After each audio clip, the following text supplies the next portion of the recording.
नमस्कार साथियों, आज हम लेकर आए कक्षा 8 सामाजिक विज्ञान का संपूर्ण पेपर का सरलार्थ यानी पूरा पेपर वर्क का सॉल्यूशन है। प्रश्न आया था पहला, भारत के अंतिम वायसराय थे। तो भारत के अंतिम वायसराय थे लॉर्ड माउंटबेटन। तो बच्चों अगला प्रश्न था प्रश्न संख्या 2, झूम खेती को इस नाम से भी जाना जाता है, तो उसको घुमंतु खेती के नाम से भी जाना जाता है। तो इसका अ ऑप्शन सही था। प्रश्न संख्या 3 है वेदिका फॉर्म बनाए जाते हैं। तो वेदिका फॉर्म कहाँ बनाए जाते हैं? तीव्र ढाल वाले पहाड़ी इलाकों में। तो इसका ब ऑप्शन सही था। प्रश्न संख्या 4 है निम्न में से वन आधारित उद्योग है। तो वन आधारित उद्योग कौन सा है? लुगदी व कागज उद्योग। यानी जो कागज वगैरह बनते हैं ना, वो वनों से बनते हैं, पेड़ों से बनते हैं। तो इसलिए ये वाला हमारा ऑप्शन सही रहेगा। प्रश्न संख्या 5 है विशाल वन भूमियों को साफ किया जाता है खनन के लिए, इमारती लकड़ी के लिए, विशाल औद्योगिक परियोजना के लिए या उपयोग सभी। तो चारों के लिए होता है, तो उपयोग सभी हमारा जो द ऑप्शन है वो सही रहेगा। अगला प्रश्न बच्चों, प्रश्न संख्या 6, जीवन जीने का अधिकार का संबंध किस अनुच्छेद से? तो इसका हमारा है अनुच्छेद 21 से। प्रश्न संख्या 7 है हमारा। तो बच्चों प्रश्न संख्या 7 है किस पेशवा ने मराठा ध्वज अटक से कटक तक फहराने का लक्ष्य निर्धारित किया? तो इसका आंसर है पेशवा बाजीराव, अ ऑप्शन से रहेगा। प्रश्न 8 है ऊंट महोत्सव मनाया जाता है। तो बच्चों ऊंट महोत्सव कहाँ मनाया जाता है? बीकानेर में। तो इसका आंसर स सही रहेगा। अगले प्रश्न में बच्चों रिक्त स्थान आए थे। तो क्या है रिक्त स्थान? देखो, रासायनिक कीटनाशकों और उर्वरकों का विनियमित उपयोग क्या कहलाता है बच्चों? भूमि संरक्षण के लिए आवश्यक एक सामान्य तरीका है। तो इसमें भूमि संरक्षण आएगा। दूसरा है अपना भूमि संरक्षण के बाद किसी क्षेत्र विशेष में लोगों के आने जाने को प्रवासन कहा जाता है। यानी क्या कहा जाता है? प्रवास, माइग्रेशन कहा जाता है। अगला अस्पृश्यता एक दंडनीय अपराध है। तो इसमें आ जाएगा दंडनीय यानी पनिशेबल आ जाएगा। क्वेश्चन नंबर 4 है किसी स्थान की जनसंख्या व क्षेत्रफल में संबंध को जनसंख्या घनत्व कहते हैं। तो इसको जनसंख्या घनत्व आंसर आ जाएगा। अगले में देखो बच्चों मिलान करना था। जैसे पहले में चट्टान बांध थे, 2015 आरक्षण और जनगणना। जैसे कि देखो बच्चों क्या दिया हुआ है, मृदा अपरदन को रोकना क्या कहलाता है? चट्टान बांध। प्रधानमंत्री कौशल विकास योजना 2015 में लागू की। सामाजिक न्याय के लिए संवैधानिक प्रावधान क्या कहलाता है? आरक्षण। और प्रत्येक 10 साल में जनसंख्या संबंधी जानकारी और आंकड़े एकत्रित करना क्या कहलाता है? जनगणना। यानी अब देखो अगले प्रश्न में थे सत्य असत्य। तो जन सुविधाओं का संबंध लोगों की मूलभूत सुविधाओं से नहीं होता, यह एक असत्य कथन है। अगला है शिक्षित युवाओं के 2 वर्ष की अवधि के लिए बेरोजगारी भत्ता देने के लिए मुख्यमंत्री युवा संबल योजना चलाएगी, ये हमारा सत्य रहेगा। अगत्य कथन, और निजी परिवहन साधनों के बजाय सार्वजनिक परिवहन के साधनों का उपयोग करना पर्यावरण सुरक्षा के लिए ज़्यादा बेहतर है, तो वो सत्य कथन है। यानी वो क्या रहेगा? नहीं, जो फसलों का बीमा करके किसानों को राहत देने के लिए जो योजना चलेगी ना, प्रधानमंत्री फसल बीमा योजना, वो हमारा सत्य कथन था। प्रश्न संख्या 12, रैयतवाड़ी व्यवस्था को समझाइए। तो रैयतवाड़ी व्यवस्था क्या है बच्चों? रैयतवाड़ी व्यवस्था ब्रिटिश सरकार द्वारा लागू की गई एक भूमि कर प्रणाली थी, जिसमें किसान सीधे सरकार को भूमि कर चुकाते थे। यह व्यवस्था मुख्य रूप से मद्रास और बॉम्बे प्रेसिडेंसी में लागू की गई थी। इसे 1820 में थॉमस मुनरो द्वारा शुरू किया गया था। किसके द्वारा? Thomas Munro. इसमें बिचौलियों की भूमिका नहीं थी और किसानों को उनकी भूमि का मालिकाना हक दिया गया था।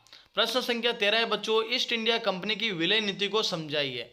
यानी लॉर्ड डलहौजी द्वारा अपनाई गई डॉक्ट्रिन ऑफ लैप्स यानी नीति के तहत यदि किसी भारतीय शासक की मृत्यु बिना किसी पुरुष उत्तराधिकारी के हो जाती है, तो उसका राज्य क्या रहेगा? उसका राज्य ब्रिटिश ईस्ट इंडिया कंपनी के अधिकार में आ जाता है। इस नीति के तहत सतारा 1848 में, नागपुर 1853 में, झांसी 1854 में और अवध 1856 जैसे कई राज्यों का क्या किया गया? विलय कर दिया गया था। इस नीति का भारतीय शासकों ने विरोध किया और ये 1857 के विद्रोह के प्रमुख कारणों के लिए एक कारण बनी। अगला प्रश्न बच्चों, प्रश्न संख्या 14 क्या दिया हुआ है? वुड्स डिस्पैच के बारे में संक्षिप्त में बताइए। यानी वुड्स डिस्पैच 1854 में चार्ल्स वुड द्वारा तैयार किया गया एक महत्वपूर्ण शैक्षिक दस्तावेज था, जिसे भारतीय शिक्षा का मैग्ना कार्टा भी कहा जाता है। इसने भारत में प्राथमिक, माध्यमिक और उच्च शिक्षा के लिए विकास की सिफारिश की, जिसके अंतर्गत विश्वविद्यालयों की स्थापना, जैसे 1857 में कलकत्ता, बॉम्बे और मद्रास में माध्यमिक शिक्षा के लिए सरकारी व निजी विद्यालयों को सहायता देने की नीति शामिल थी। अगला प्रश्न है, प्रश्न संख्या 14 है, उसका सेकंड है, प्रार्थना समाज के कार्यों का संक्षिप्त में वर्णन कीजिए। हाँ तो बच्चों, प्रश्न संख्या 14 का सेकंड था, प्रार्थना समाज के कार्यों का संक्षिप्त में वर्णन कीजिए।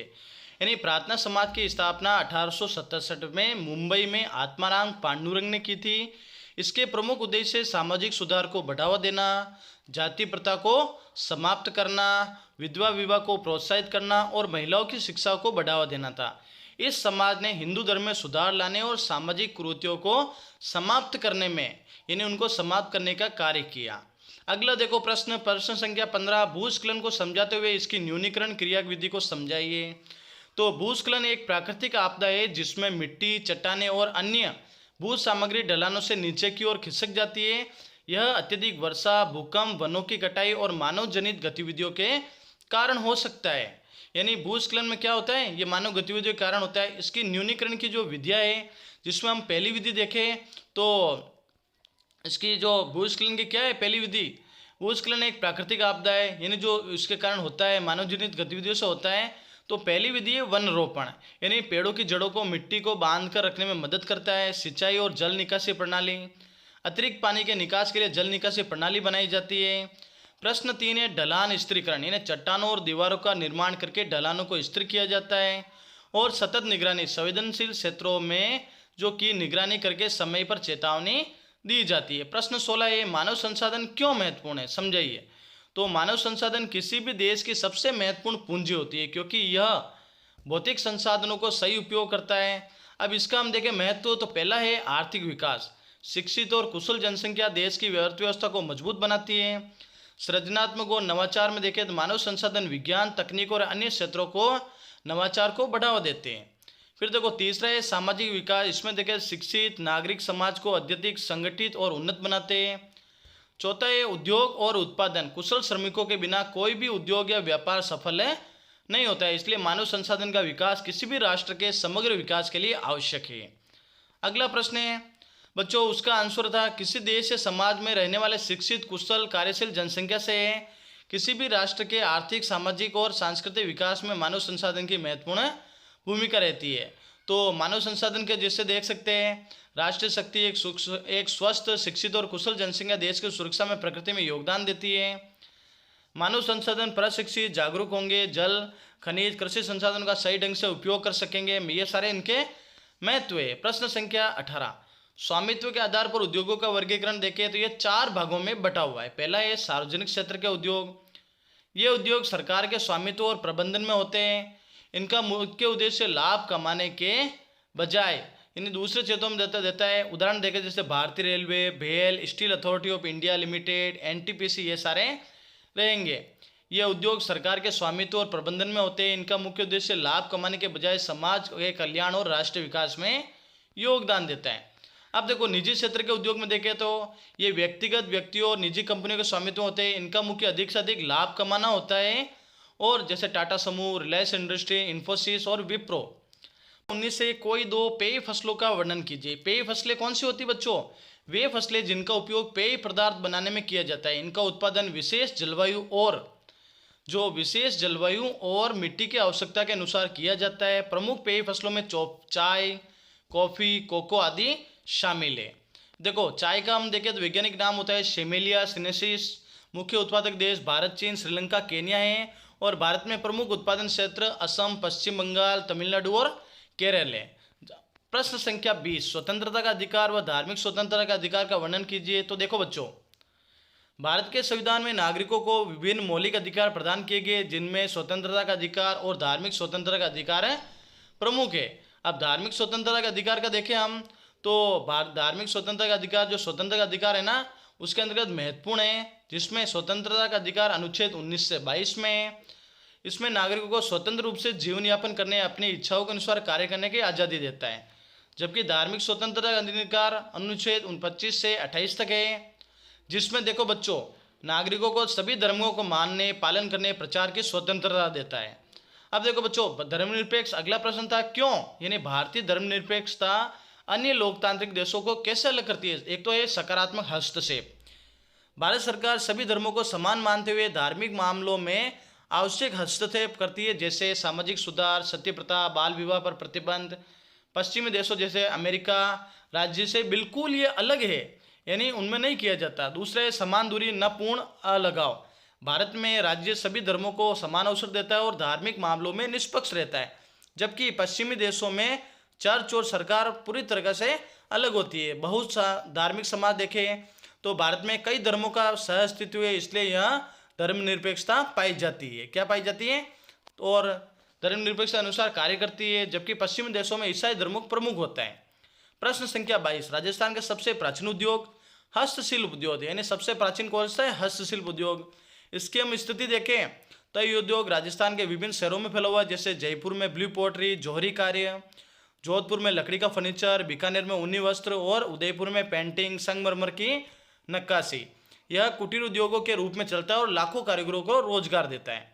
अगला प्रश्न देखो, इसमें है यह कुटीर उद्योगों में चलता है, पर्यटकों निर्यातों के माध्यम से राज्य की अर्थव्यवस्था में महत्वपूर्ण योगदान देता है।